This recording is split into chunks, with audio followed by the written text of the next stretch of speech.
मौलाना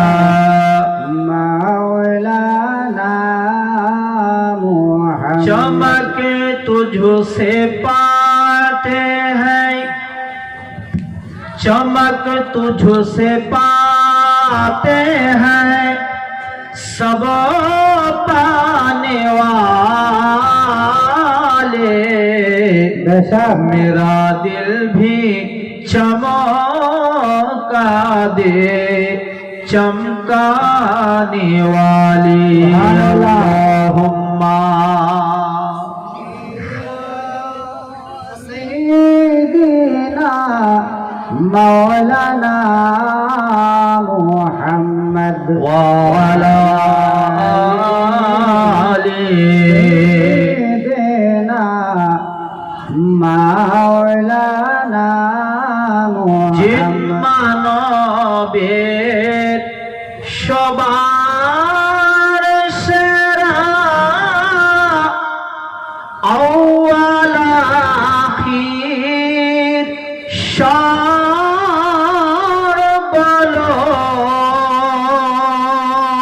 সর্বলোক।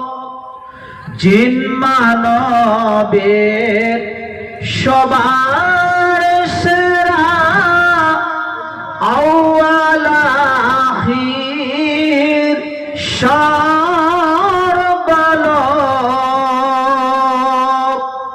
খুদ খোদা যার দরুদ গাহে, খুদ খোদা যার দরুদ গাহে, মালাইকা গায় সে শ্লোক।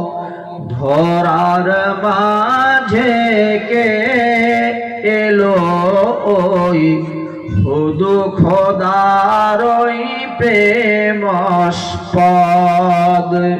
মুহাম্মাদি বরখা পরে ধরার নাবি আহম্মদ। আল্লাহুম্মা صلی علی سیدنا مولانا محمد وعلى آل سیدنا مولانا لا ইলাহা ইল্লাল্লাহ লা ইলাহা ইল্লাল্লাহ লা ইলাহা ইল্লাল্লাহ মুহাম্মাদুর রাসূলুল্লাহ। তুমি আদম হাওয়া বানাইলা, মওলা দুনিয়াতে পাঠাইলা। ওরে তিনি সবাসর পারে দোয়া কবুল, তিনি সবাসর পারে দোয়া কবুল। নূর নবীজির ওয়াসিলা লা ইলাহা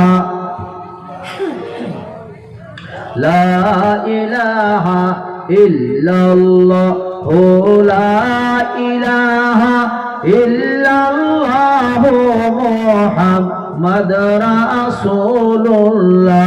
তুমি মুসারে তুরে নীলা, মওলা কত কথা বলিলা। ওরে খোদার নূরে পাহাড় জলে, খোদার নূরে পাহাড় জলে। মুসা বাঁচল নবীর ওসিলায়। লা ইলাহা ইলাহা ইল্লাল্লাহ লা ইলাহা ইল্লাল্লাহ লা মুহাম্মাদুর রাসূলুল্লাহ। উপস্থিত আজকের এই আজিমুশান মেহফিলের মহামান্য শ্রদ্ধেয় সভাপতি মহাশয়, দূর দূরান্তর থেকে আগত উলামা সম্প্রদায়, উলামা হযরত, আমার পূর্বে যিনি বক্তব্য রাখলেন হযরত আল্লামা মাওলানা মুনশিদুল হক নুরি, আমার বড় শাহজাদা বর্তমান আলিয়া ইউনিভার্সিটির যিনি স্টুডেন্ট পড়াশোনা করছেন রানিং, আপনারা সকলে দোয়া করবেন। সামনে যারা বসে আছেন পেন্ডালের ভিতরে ধর্ম পিপাসু, জ্ঞান পিপাসু আমার আব্বা ও আমার ভাইয়েরা,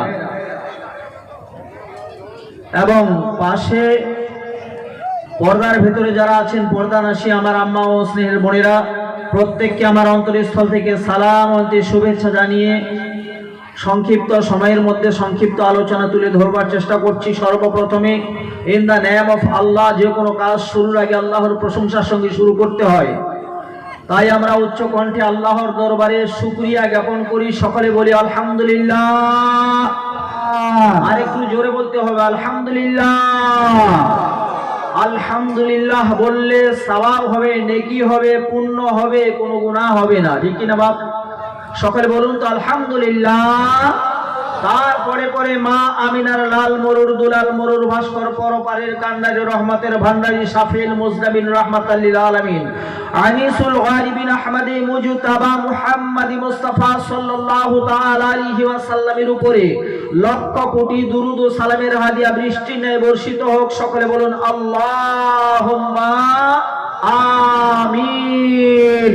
আর মহব্বতে বলুন আল্লাহুম্মা আমিন। ব্রাদার মিল্লাত ইসলামিয়া, আমরা এই পৃথিবীর মায়া ত্যাগ করে সবাইকে চলে যেতে হবে একদিন, ঠিক কিনা বাবা? হবে না? যদি না হতো তাহলে আমরা কিন্তু এই মেহফিল আসার কোনো প্রয়োজনই ছিল না, কোনো প্রয়োজন ছিল না। প্রয়োজনটা এই জন্যই যে একদিন সবাইকে মৃত্যুর স্বাদ গ্রহণ করে ওই কবর দেশে চলে যেতে হবে। কুল্লু নাফসিন যায়িকাতুল মাউত, প্রত্যেকটা নাফসকে মওতের স্বাদ গ্রহণ করতে হবে। সুতরাং এই জন্য আপনাকে আমাকে আজকে একটু নেকি সওয়াব সঞ্চয় করবার জন্য এই মেহফিল আসতে হলো। এসে শুধু বসে থাকলে হবে না, শোনার পরে আমল করতে হবে, এবং যেখানে সুবহানাল্লাহ বলার প্রয়োজন আছে সেখানে পড়তে হবে, ঠিক কিনা? একটা অক্ষর পড়বেন 10টি নেকি পাবেন। জোরে বলুন সুবহানাল্লাহ। ব্রাদার মিল্লাত ইসলামিয়া, আল্লাহ রাব্বুল আলামিন পবিত্র মহাসংবিধান মহাগ্রন্থ কোরআন কারীমের ভাষায় বলছেন, বিসমিল্লাহির রহমানির রহিম, ইয়া আইয়ুহাল্লাযীনা আমানু। আল্লাহ কিন্তু এখানে কোনো হিন্দু, মুসলিম, বুদ্ধিস্ট, খ্রিস্টান অথবা বুড়া বুড়ি এরকম নাম মেনশন করে বললেন না। আল্লাহ বলছেন ইয়া, হে। ইয়া শব্দের অর্থ কি? হে। ইয়া আইয়ুহাল্লাযীনা আমানু, হে ঈমানওয়ালারা, হে ঈমানদারেরা, হে বিশ্বাসী বান্দারা, কু আনফুসাকুম ওয়া আহলিকুম নারা। বলা যাবে না সুবহানাল্লাহ? কোরআনের আয়াত শুনলেই সুবহানাল্লাহ বলবেন, সওয়াব হবে আব্বা। আল্লাহ রাব্বুল আলামিন পবিত্র মহাসংবিধান মহাগ্রন্থ কোরআন পাকের মাধ্যমে বলেন, বান্দারা, ঈমানদারেরা শোনো, তোমরা জাহান্নামের অগ্নিকুণ্ডের কথা আমরা জন্মের পর থেকে, যখন থেকে আপনার আমার বিবেক বুদ্ধি জ্ঞান হয়েছে তখন থেকে শুনেছি আব্বা, জাহান্নামের অগ্নিকুণ্ড আছে, ঠিক কিনা বাবা? শুনেছেন না? অনেকে শুনেছি, অনেকে পড়েছি। বন্ধু আমার, আল্লাহ রাব্বুল আলামিন বলছেন, বান্দা শোনো, তোমরা ওই জাহান্নামের আগুন থেকে নিজে বাঁচো এবং তোমার পরিবারকে বাঁচিয়ে নাও। নিজে বাঁচো, তোমার পরিবারকে বাঁচাও। আমরা কিন্তু চাষা আপনজান বাসা এরকম পরিস্থিতিতে আছে, ঠিক কিনা বাবা? আমার দাড়ি আছে, জুব্বা আছে, টুপি আছে, সবই আছে, বাড়িতে কিন্তু আমার ফ্যামিলির মধ্যে তা নেই। আল্লাহ বলছে হবে না, তুমি যা করছো তোমার ফ্যামিলিকেও করাতে হবে, তোমার পরিবারটাকে সাজাতে হবে। আজকে আমরা অনেকের জাবানে একটাই কথা, ওহ আমাদের ছেলেগুলো নষ্ট হয়ে গেল, ঠিক কিনা বাবা? বলেন ছেলেগুলো, ওহ আমাদের ছেলেগুলো নষ্ট হয়ে গেল। নষ্ট হলোটা কেন, উদ্দেশ্য কি, কোন জায়গায় কমিটা আছে, এটা আমরা কোনোদিন চেষ্টা করি না ধরার। শুধু একে অন্যের কাছে বলি, ও আমাদের গ্রামের ছেলেগুলো নষ্ট হয়ে গেল। প্রত্যেকটা অভিভাবক যদি নিজ নিজ বাড়িতে গাইড দেয়, ইনশাআল্লাহুল আজিজ এই গ্রামের ছেলে পেলেগুলো অবশ্যই ঠিক হয়ে যাবে। দোষারোপ কিন্তু আপনি আমি, কিয়ামতের ময়দানে আপনাকে আমাকে আল্লাহর দরবারে জবাব দিতে হবে। কাকে? প্রত্যেকটা অভিভাবককে, প্রত্যেকটা বাপকে, প্রত্যেকটা মাকে আল্লাহর দরবারে জবাব দিতে হবে।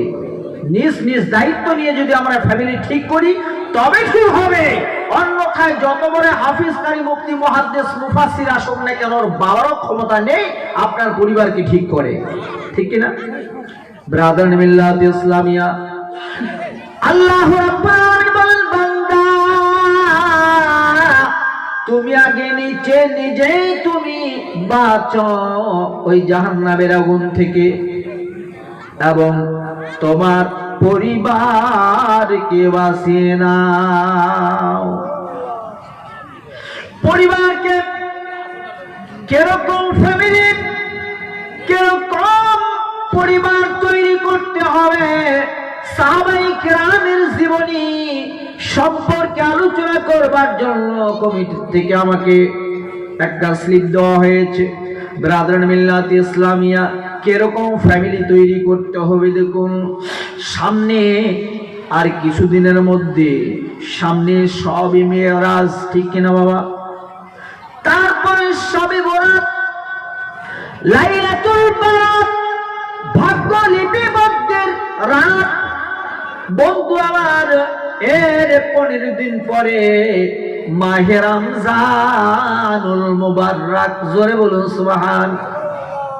রমজান মাস আসছে, আপনারা খুশি না নারাজ বলেন? গ্যাসের মাস, আপনারা খুশি কিনা? গ্যাসের মাস, অম্বলের মাস। বন্ধু আমার, মাহে রমজানুল মুবারক আসছে। আপনারা আমার সকলে জানি বন্ধু আমার, নবী পাকের জামাতা সাইয়্যিদিনা হযরত আলী রাদিয়াল্লাহু তাআলা, তিনি একজন সাহাবী, প্রখ্যাত সাহাবী। শুধু সাহাবী নয় গো, বরং তিনি আমার নবী পাকের জামাই। নবী পাকের জামাই হযরত আলী, যার কাছে আল্লাহর রাসূল সরকারে মদিনা সাল্লাল্লাহু তাআলা আলাইহি ওয়াসাল্লাম বিবাহ দিয়েছেন মা ফাতেমাতুজ জাহরাকে। জোরে বলুন আর একটু মহব্বতে।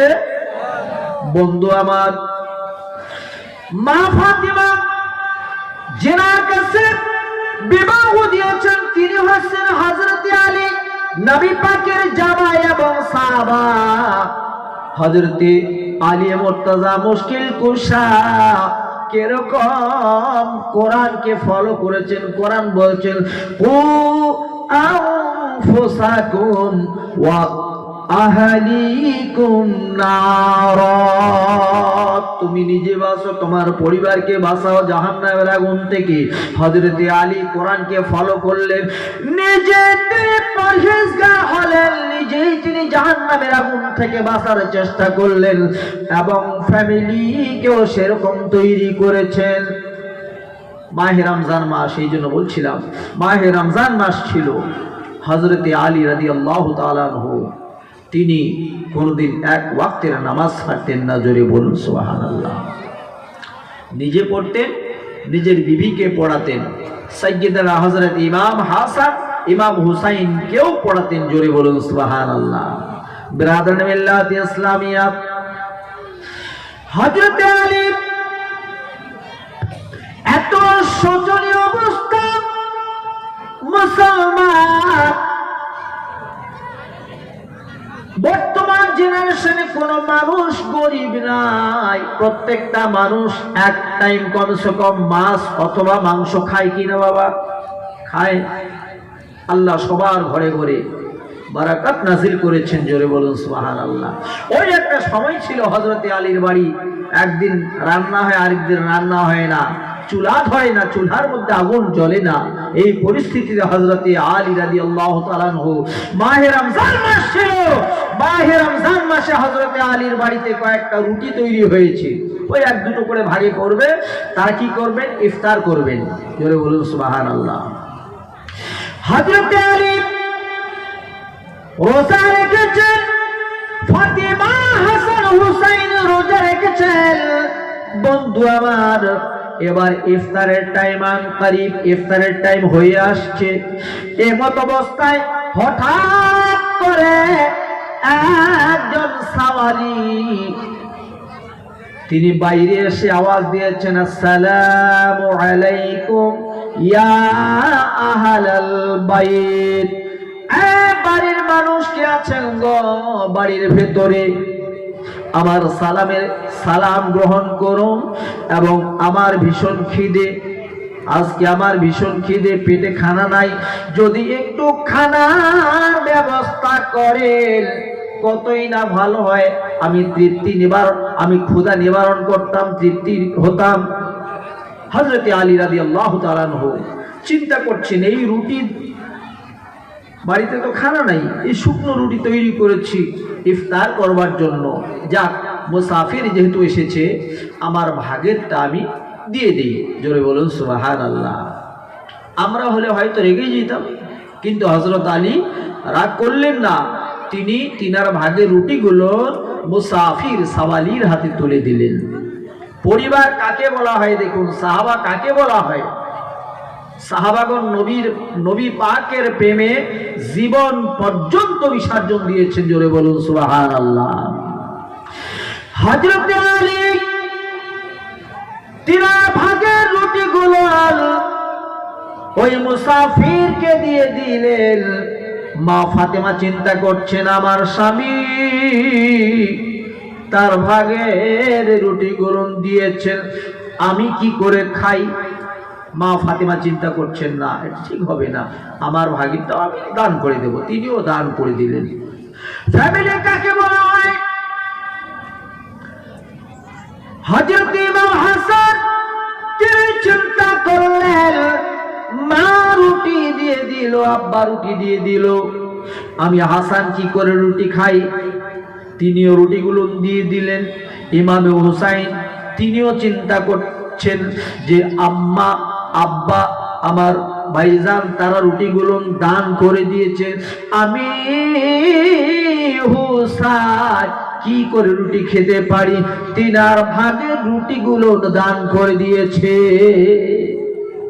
সবাই এক এক করে রুটি দিয়ে দিলেন। কেন? এক নম্বরে অভিভাবক যদি ঠিক হয় বাড়ির সবাই ঠিক হয়ে যাবে, ঠিক কিনা বাবা? বাড়ির গার্ডিয়ান যিনি গার্ড করছেন, যিনাকে বাড়ির অভিভাবক বলা হয়, দায়িত্ববান মানুষ, তিনি যদি ঠিক থাকেন পরিবারের সবাই ভালো হয়ে যাবে।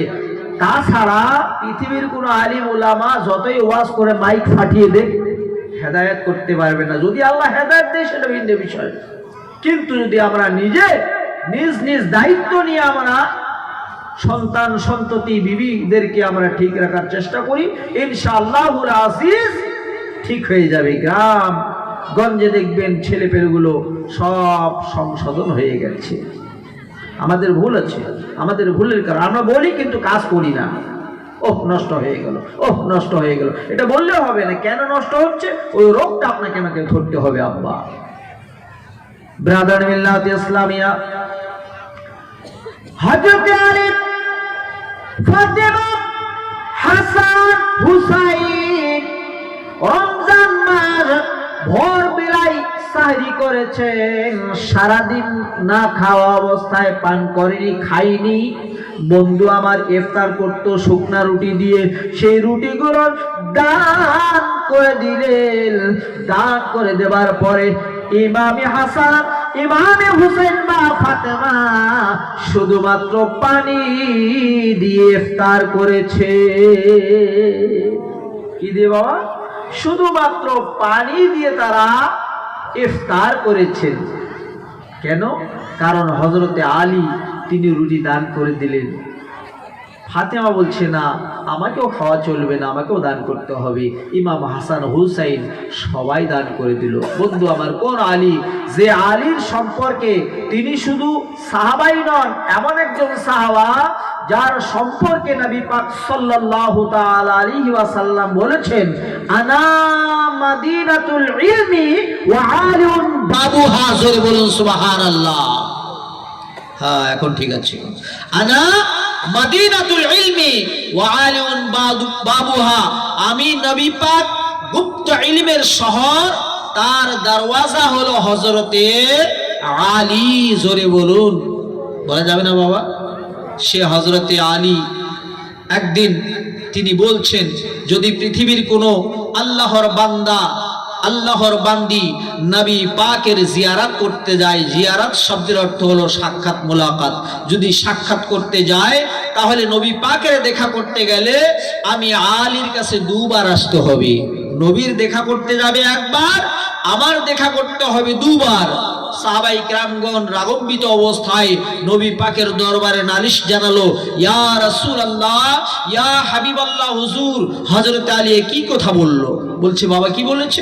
বলছে, আপনার দেখা করতে গেলে নাকি হযরত আলীর দেখা দুবার করতে হবে। ইয়া রাসূলুল্লাহ, সে কি আপনার চাইতে বড়? আল্লাহ রসুল একটু মুস্কি হাসি দিলেন। শামাইলে তিরমিজি নামক একটা গ্রন্থ আছে, সেই কিতাবের মধ্যে হাদিস পাকে রয়েছে, আল্লাহ রসুল যখন মুস্কি হাসি দিতেন, নবী পাকের উপরে দুটো সানাউলিয়া নামক দাঁত, যে দাঁতের ফাঁকগুলো দিয়ে ঝকঝক ঝকঝক করে নূরের আলো জ্বলে উঠতো। জোরে বলুন সুবহানাল্লাহ। এ হলো আপনার আমার নূরের নবী, যার দাঁত হাসিলে হাজার মানিক, কাঁদিলে মুক্তা ঝরে। মক্কায় কি হলো তো ভাই? মক্কায় এলো নবী মা আমিনার ঘরে, হাসিলে হাজার মানিক, কাঁদিলে মুক্তা ঝরে। ও দয়াল মুর্শিদ যার সখা,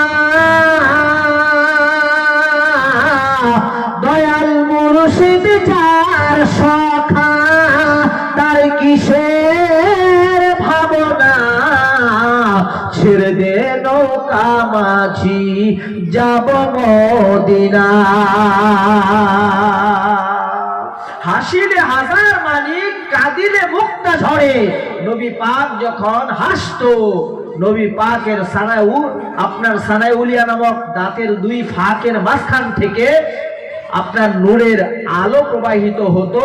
এটা শামাইলে তিরমিজি শরীফের মধ্যে রয়েছে। জোরে বলুন সুবহানাল্লাহ। ব্রাদার মিল্লাত ইসলামিয়া, আমার নবী একটু মুস্কি হাসি দিলেন।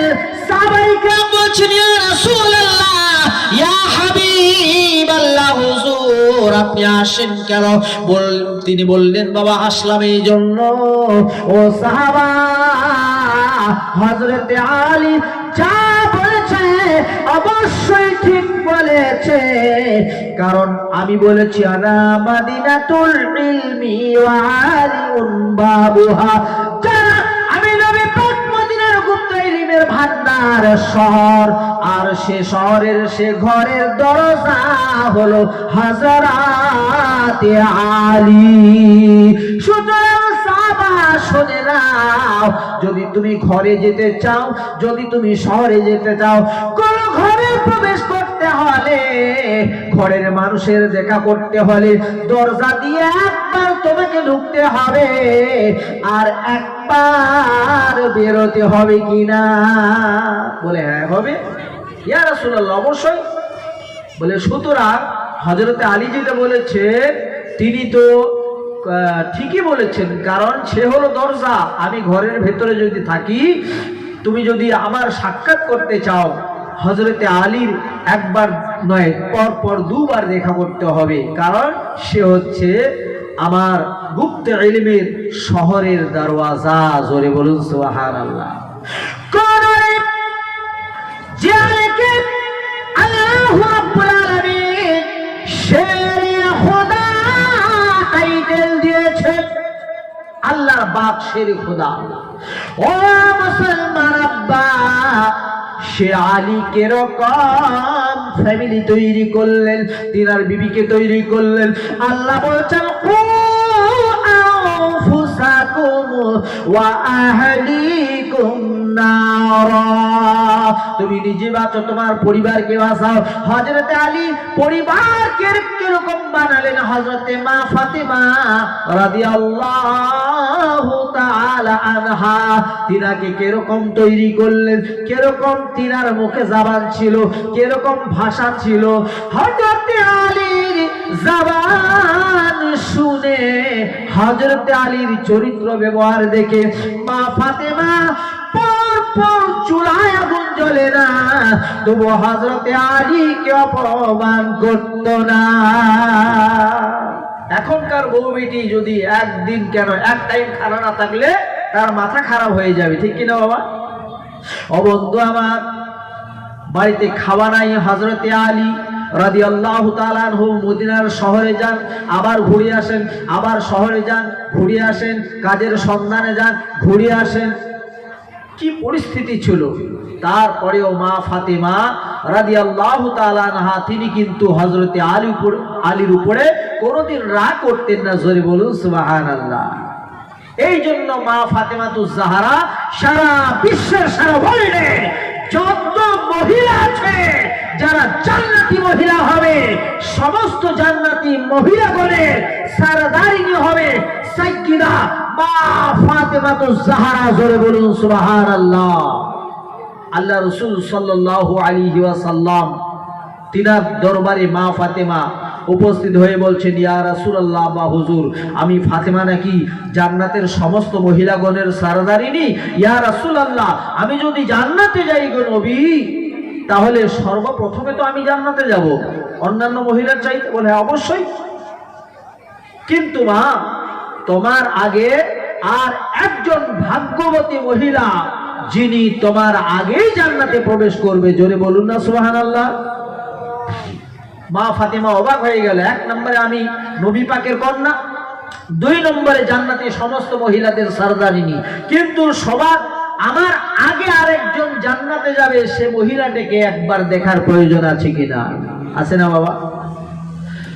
মা ফাতেমা বলছেন, আব্বা সে কোন ভাগ্যবতী মহিলা যিনি আমার আগে জান্নাতে যাবে? আল্লাহ রাসূল বলছেন, আম্মারে ফাতেমা শোনো, তুমি যদি ওই জান্নাতি মহিলাকে দেখতে চাও তাহলে ওই কাঠুরের বাড়িতে চলে যাও, যার নাম হলো লাকারহাড়ি।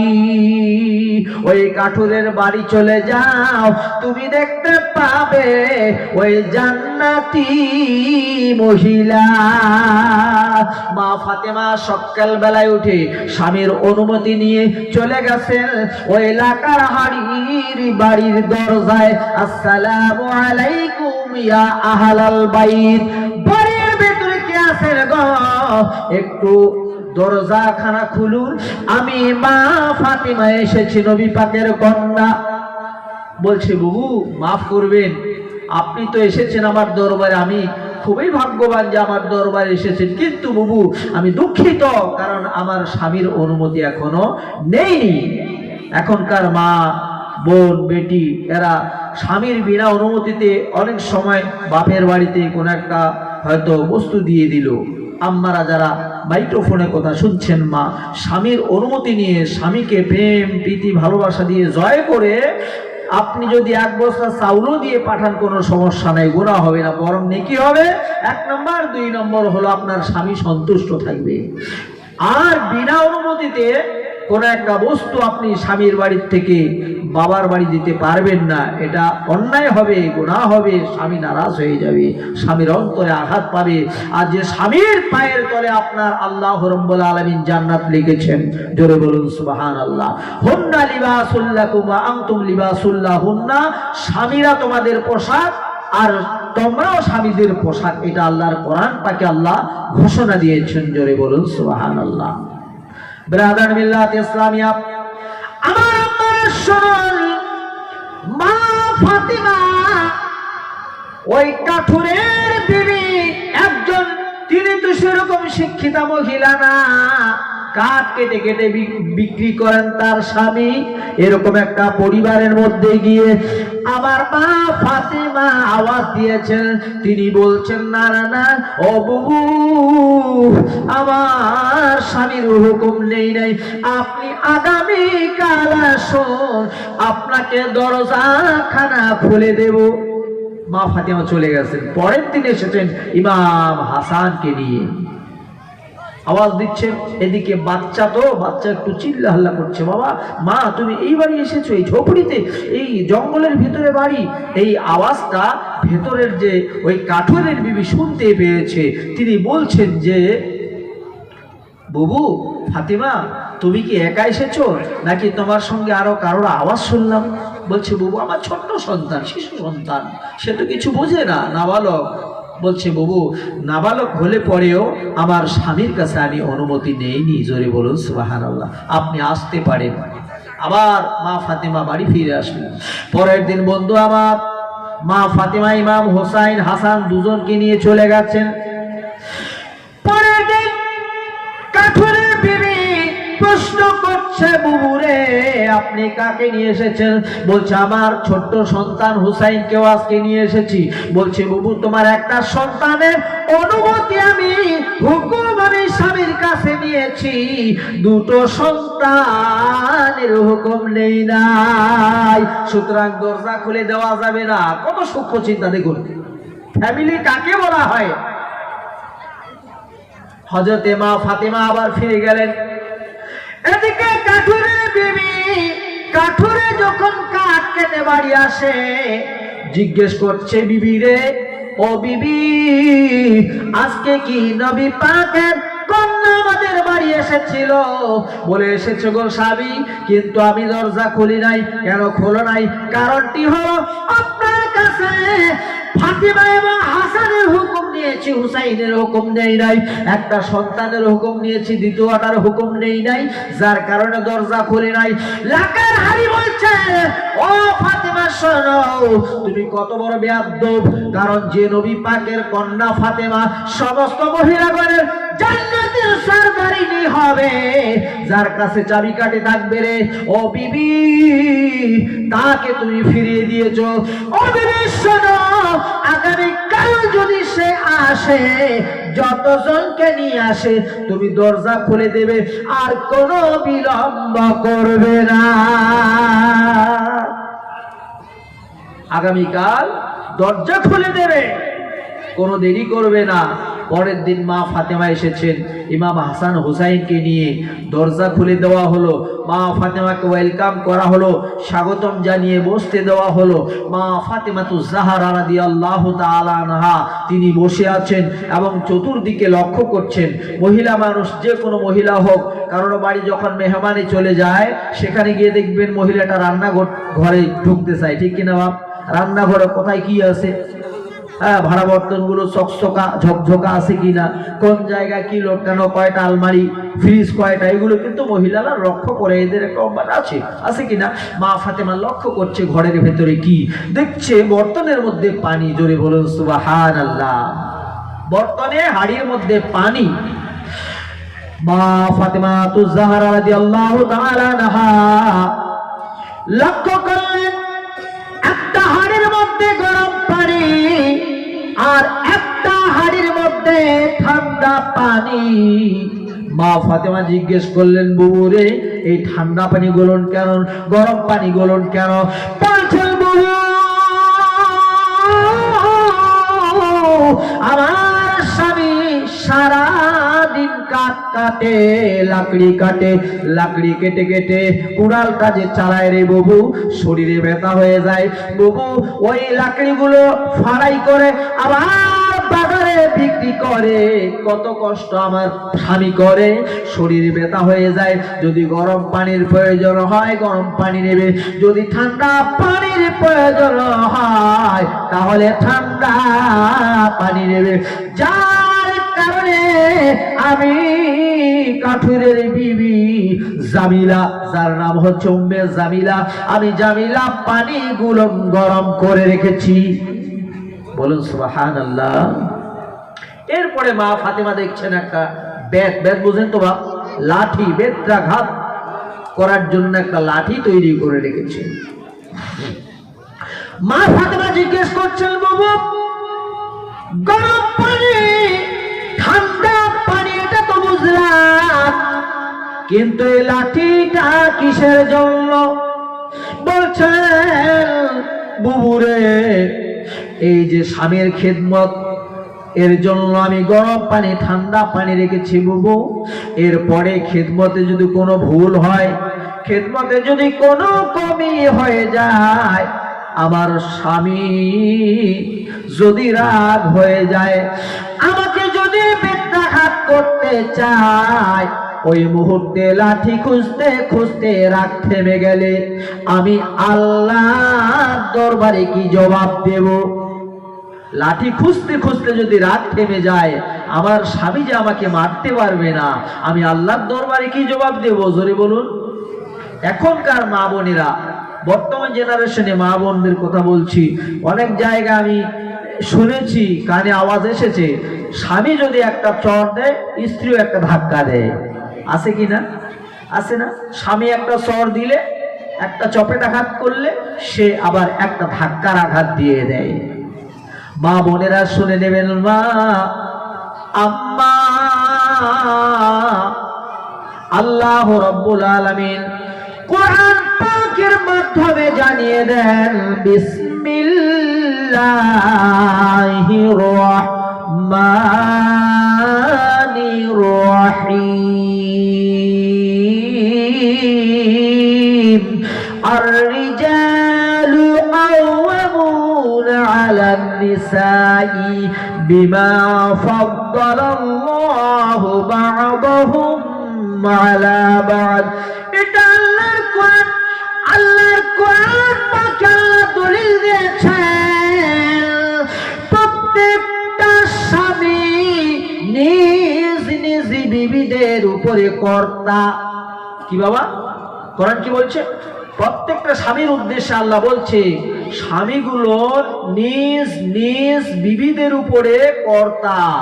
সুতরাং শরীয়ত অনুযায়ী তারা যা ইচ্ছে তাই করতে পারবে, শরীয়তের বাইরে করতে পারবে না।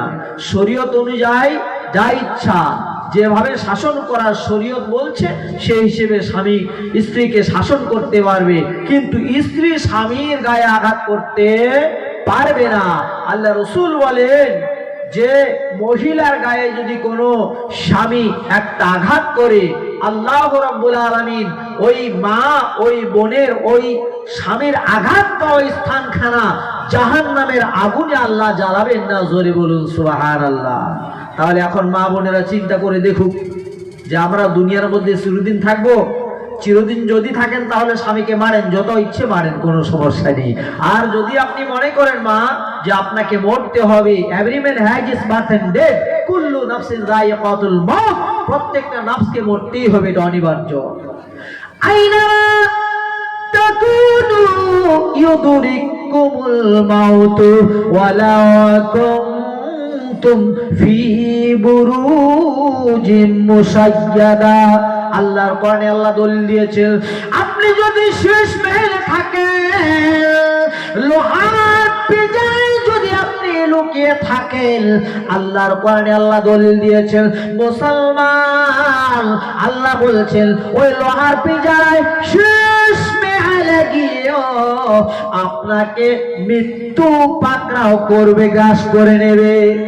তাহলে আমার মায়েরা শুনুন, আম্মা অবশ্যই আপনাকে মরতে হবে। যে মারা আপনি যদি শিওর থাকেন যে আমি মরবো না, তাহলে আমি পারমিশন দিলাম, বেদ নিয়ে আপনি স্বামীকে মারতেই থাকুন, কোনো সমস্যা নাই। আর যদি মনে করেন যে আমাকে মরতে হবে, কোরআন যেটা দলিল দিয়েছেন, ও মুসলমান আম্মারা শুনুন, ওয়াল্লাযীনা কাফারু ওয়া কাযযাবু বিআয়াতিনা সাওফা নুসলিহিম নারা। কোরআন বলছে যারা আয়াতকে মানল না, যারা স্বামীর গায়ে আঘাত করে, ওই মহিলারা আল্লাহর কোরআনকে মানে না। ঠিক না? মানে আল্লাহর কোরআনকে যদি মানতো, স্বামীকে আঘাত করতো না। আল্লাহর কোরআনকে যদি মানতো, স্বামীকে গালি দিত না।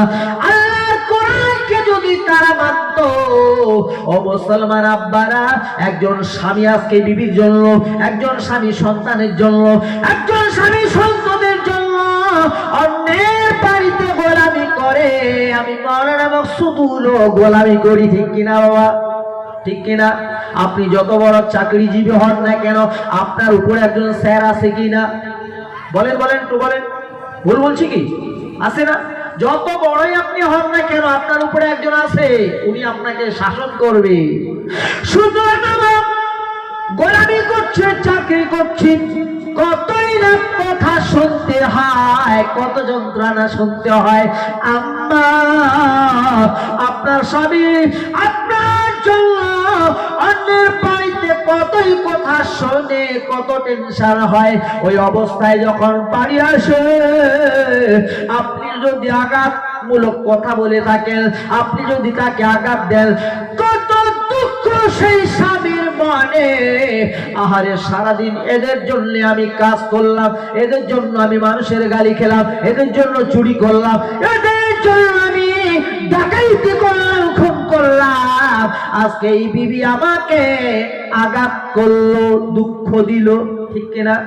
ও আম্মা জান, জান্নাত যদি নিতে চান, স্বামী বাড়ি আসবে কাজ থেকে, সালাম দেবেন, আসসালামু আলাইকুম। স্বামী গো একটু পানি পান করুন। যদি কোন স্বামীকে কোন বিবি বাড়ি ঢোকার সঙ্গে সঙ্গে সালাম দেয়, এক গ্লাস পানি দিয়ে দেয়, আল্লাহর কসম করে বলি, যতই আঘাত পেয়েছে কাজের মধ্যে, যতই আঘাত পেয়েছে বিদেশের মধ্যে, ওই বিবির সালাম পাওয়ার সঙ্গে সঙ্গে, বিবির পানির গ্লাসটা পাওয়ার সঙ্গে সঙ্গে সমস্ত আঘাত যন্ত্রণা আমরা ভুলে যাই, ঠিক কিনা? ভুলে যাই না বাবা? ভালো লাগে কিনা আমাদের? যাক, যতই কষ্ট আমি পাই, বাড়ির বিবিটা তো একটু মায়া করলো, আদর পেলাম, ঠিক কিনা? আমার আম্মা, আমার বোনেরা, মা ফাতিমাকে কাঠুরের বিবি বলছে, এ বুবু, আমার স্বামী যদি আমাকে আঘাত করতে চায়, লাঠি খুঁজতে খুঁজতে যদি রাত থেমে যায়, আমি আল্লাহর দরবারে কি জবাব দেব? ये है सरकार का फरमान मेरे माँ बहनों, ये है सरकार का फरमान मेरे माँ बहनों, ये है सरकार का फरमान मेरे माँ बहनों, तुम बचाती रहो ईमान मेरे माँ बहनों। মা ফাতিমা, মা ফাতেমা, সমস্ত সারা বিশ্বের যত মা বোনেরা আছেন, শোনেন, সবার উদ্দেশ্যে বলছি যে মা ফাতেমা আপনাদের উদ্দেশ্যে কি বলছেন শ্লোকের মাধ্যমে। শ্লোকের মাধ্যমে আপনারা টিভির সিরিয়ালে তো হিন্দি ভালোই বোঝেন, ঠিক কিনা? সিরিয়াল হিন্দি, সিরিয়ালে হিন্দি ভালোই বোঝেন। আমি উর্দুতে শেরটা পড়ছি। আপনি শওহর কি ইতাআত हमेशा करना, शौहर माने स्वामी, शौहर माने स्वामी, अपनी शौहर की इताअत हमेशा करना, फातिमा भी का ये फरमान मेरे माँ बहनों। माँ फातिमा বলছেন, পৃথিবীর মহিলারা, তোমরা যদি জান্নাতি হতে চাও, আমি ফাতেমার কাছে চাবি, চাবি, জান্নাত আছে, জান্নাতের খাল বিল সমস্ত আছে, চাবি নাই, ঢুকবেন কি করে? এবার ফাতেমাকে ধরতে হবে। কিন্তু ফাতেমা বলছে, বুবুরে, ও আমার বুবুরা, শোনো, তোমরা যদি জান্নাতে যেতে চাও, তবে আমি ফাতেমার কাছে চাবি। শোনো, শোনো, জান্নাতে যদি হতে চাও, আমি তখনই তোমাদেরকে চাবি দেব, যখন তোমরা স্বামীর সঙ্গে ভালো ব্যবহার করবে। মা ফাতেমা লাকার হাড়ি কাঠুরের বিবির কথা শুনে অবাক হয়ে গেল গো। বলছে, কোন মহিলা যে মার খাওয়ার জন্য স্বামীর জন্য লাঠি তৈরি করে রেখেছে, অবশ্যই এই মহিলা আমার চাইতে আগের জান্নাতে যাবার হকদার। জোরে বলুন সুবহানাল্লাহ। মা ফাতেমা আস্তে আস্তে করে বাড়ি ফিরে আসলেন। কি বাবা, জাযাকাল্লাহু খাইরান ফিদ দারাইন। আস্তে আস্তে করে বাড়ি ফিরে আসলেন মা ফাতেমা। আব্বা আমার, ও আমার মা, মারে আমি একজন বিবির স্বামী, আমিও একজন সন্তানের বাবা। সবাইকে হিন্দিতে উর্দুতে একটা কথা আছে, জैसे करनी वैसे भरनी, जैसे करनी वैसे भरनी, যেমন কর্ম তেমন ফল। মা, আপনি আজকে আপনার স্বামীর সঙ্গে সন্তানের সঙ্গে খারাপ ব্যবহার করবেন, আপনাকে এই পৃথিবীর জমিনে সেটা ফল ভোগ করতে হবে। কেউ ছাড়া পাবে না, এখানে কেউ ছাড়া পাবে না। যেমন কর্ম তেমন ফল। মা ফাতেমা বাড়ি আসলেন। আল্লাহ রসুল বলছেন, মা তুমি দেখলে? বলছে, হ্যাঁ আব্বা দেখলাম সে মহিলাকে, যে মহিলা নাকি আমার আগে জান্নাতে যাবে। আব্বা যেটা আমি দেখলাম সত্যি আব্বা, সে মহিলা আমার চাইতে আগে জান্নাতে যাওয়ার অবশ্যই সে হকদার। জোরে বলুন সুবহানাল্লাহ। ও মুসলমান আম্মারা শোনেন, আপনারা কোনোদিন স্বামীর সঙ্গে কটু কথা বলবেন না, খারাপ ব্যবহার করবেন না। কারণ আল্লাহ রাব্বুল আলামিন বলেন, মহিলারা, প্রত্যেকটা স্বামী নারীদের মহিলাদের জন্য কর্তা। শরীয়ত অনুযায়ী সে আপনাকে একটা গালি দেবে, আপনি যদি ওই মুহূর্তে চুপ থাকেন, আল্লাহর কসম করে বলতেছি, ওই স্বামী যখন আপনি ধৈর্য ধারণ করবেন, আল্লাহ কোরআন পাকে দলিল দিয়েছেন, ওয়াস্তাঈনু বিস-সাবরি ওয়াস-সালাহ, এটা নামাজের বিষয়ে আয়াতটা এসেছে, ইন্নাল্লাহা মা'আস-সাবিরিন। কিন্তু এই আয়াতটা সর্বক্ষেত্রের জন্য এসেছে। নিশ্চয় আল্লাহ ধৈর্য ধারণকারীদের পাশে রয়েছেন। জোরে বলুন। যারা ধৈর্য ধারণ করবে তাদের পাশে কে আছে? আল্লাহ আছে।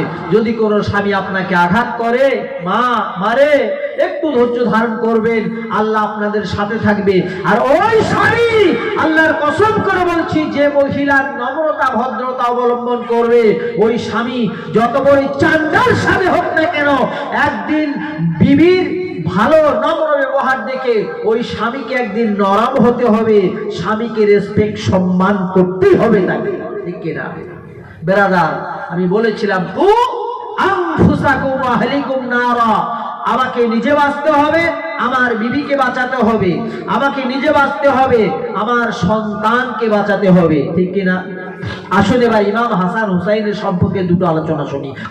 কোন হুসাইন? এই যুবক, আপনারা এখন যারা ফ্রি ফায়ার আর পাবজির মধ্যে পাগল হয়ে গেছেন, অসংখ্য লাগে এই জালসা আমি ম্যাক্সিমাম কয়েক বছর ধরে করছি। এটা আপনাদের সকলের প্রেমের নমুনা, ভালোবাসার নমুনা, যে প্রত্যেক বছর টাকা পয়সা আজ আছে কাল নেই। ঠিক কিনা বাবা? আমি আসাম, বাংলাদেশেও আল্লাহ নিয়ে গেছে, কলকাতা ডায়মন্ড পর্যন্ত গিয়েছি, কিন্তু আজ পর্যন্ত কোনো মা কারাল বলতে পারবে না যে টাকার ডিমান্ড করে এসেছে এই মৌলানা। হ্যাঁ, টাকার জন্য নয়, এই যে প্রেম আপনাদের যা দিয়েছেন এইভাবে নিয়ে এইভাবে ঢুকিয়েছি। ঠিক না? তো বন্ধু আমার, বলার উদ্দেশ্য এটা নয়, বলার উদ্দেশ্য হচ্ছে কয়েক বছর ধরে আপনাদের এই জালসা আসছি, অনেক বড় জলসা, অনেক বড় জলসা মাশাআল্লাহ, অসংখ্য মানুষ। কিন্তু দোকানে দোকানে ঘোরেন, সমস্যা নাই, আপনারা কার্যক্ষেত্রে দোকানে যাবেন, সমস্যা নেই, আমিও যাব, আপনিও যাবেন।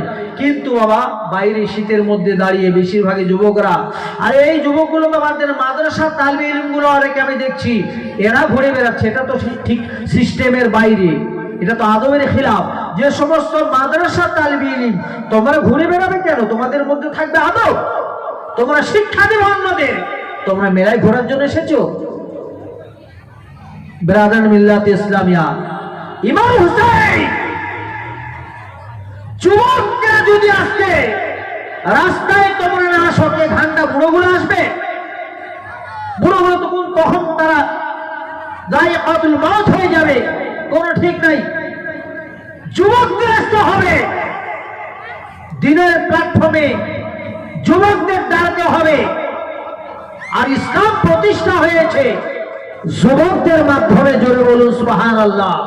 সাইয়্যিদনা ইমাম হুসাইন রাদিয়াল্লাহু তাআলা আনহু তিনি কারবালার প্রান্তরে নিজের গাট্টাল পর্যন্ত দিয়েছেন শুধুমাত্র এই আপনার আমার জন্য, নবী পাকের দিনের জন্য। জোরে বলুন সুবহানাল্লাহ।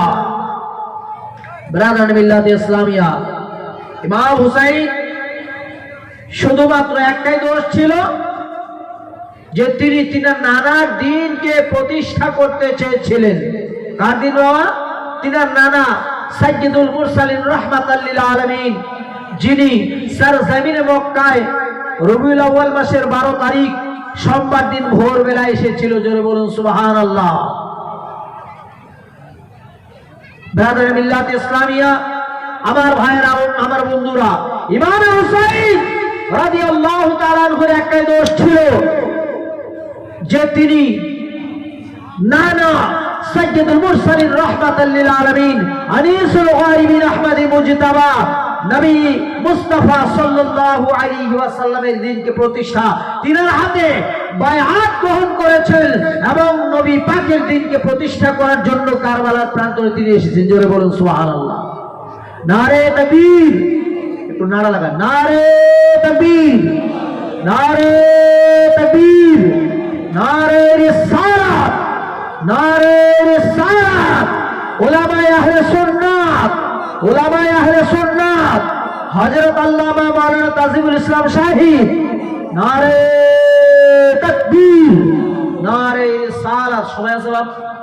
সময় আছে কিনা? শেষ করে দেব? যাই হোক বাবা, আমার আব্বা হুজুর একটা শিক্ষা দিয়েছিলেন ছোটবেলায়। আপনারা সবাই জানেন আমার আব্বা একজন আলিম লোক ছিল, পর্দা করে গেছেন। আর আমি গুনেগারও, দেশ বিদেশে আপনাদের দোয়ায় খেদমত করছি যতটুকু। এবার আমার পূর্বে যে বক্তব্য শুনলেন আমারই শাহজাদা হযরত আল্লামা মাওলানা মুর্শিদুল হক নুরি বিশ্ববিদ্যালয়ের যিনি ছাত্র বর্তমান পড়াশোনা করছে, আপনারা সবাই দোয়া করবেন যেন হক্কানি আলিম হতে পারে, দিনের খিদমত করতে পারে। আমার পরে যিনি বসে আছেন আমার পরিচিত মানুষ হযরত আল্লামা মাওলানা তাজিমুল ইসলাম সাহেব, ইনি অনেকবার মালবাজারে এসেছিলেন। খুব সুমধুর কণ্ঠ এনার, শুনবেন এনাকে। আমার সংক্ষিপ্ত বক্তব্য আমি এখানে সমাপ্তি ঘোষণা করছি, কারণ আব্বা হুজুর যেটা বলেছিলেন যে বেটা গান সুর থাকতে গান ছেড়ে দিবি, সুর থাকতে গান ছেড়ে দিবি। এই জন্য আমাকে কমিটি যখনই বলে সঙ্গে সঙ্গে শেষ করি, এটি আমার একটা সিস্টেম। বলার মাধ্যমে ত্রুটি বিচ্ছুতি তাড়াহুড়ো করে বলেছি, যেহেতু অল্প সময়ের মধ্যে মেহফিল শেষ হবে। এখনো অনুরোধ করছি বাবা আপনারা ভেতরে আসেন, কারণ ইনি আমার আপনার সকলের মেহমান। আমরা কিন্তু মেজবানি করতে হবে, মেহমানকে দেখাতে হবে যে হ্যাঁ আমরাও মেহমানদারি করতে পারি, ঠিক কিনা?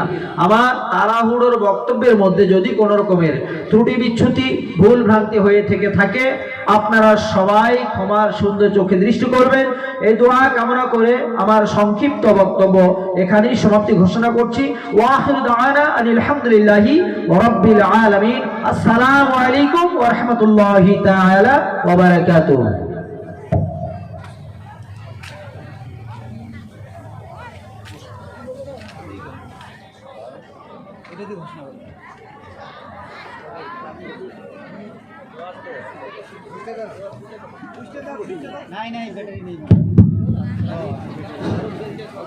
হ্যালো, আসসালামু আলাইকুম। এতক্ষণে আপনারা শুনলেন মৌলানা মোহাম্মদ মকসিদুল হক, উনি আপনাদের সামনে বক্তব্য পেশ করলেন। এবার আমরা আমাদের এই ধর্মীয় সভার প্রধান বক্তা আমাদের সামনে উপস্থিত হয়েছেন মৌলানা মোহাম্মদ তাজিমুল ইসলাম কাদেরী, উত্তর দিনাজপুর। আপনারা দয়া করে বাইরে দাঁড়িয়ে না থেকে এদিক ওদিক ঘোরাফেরা না করে প্যান্ডেলের ভিতরে চলে আসুন। আমরা আমাদের প্রধান বক্তা আমাদের সামনে উপস্থিত হয়েছেন, উনি আমাদের সামনে ওনার মূল্যবান বক্তব্য পেশ করবেন। আসসালামু আলাইকুম। হ্যাঁ ঠিক আছে। হ্যালো, তো ভলিউমটা বাড়িয়ে দেন। হ্যালো চিক, হ্যালো। আপনার মাইকটা খুব সুন্দর মাইক, হ্যাঁ একটু সাউন্ডটা শুধু বাড়িয়ে দিন। আচ্ছা আচ্ছা, আসসালামু আলাইকুম ওয়া রাহমাতুল্লাহি ওয়া বারাকাতুহু। আপনারা সকলেই ভালো আছেন? যে সমস্ত ভাই ওইখানে দাঁড়িয়ে আছে তাদেরকে অনুরোধ করে বলবো ভাই একটু মেহফিলের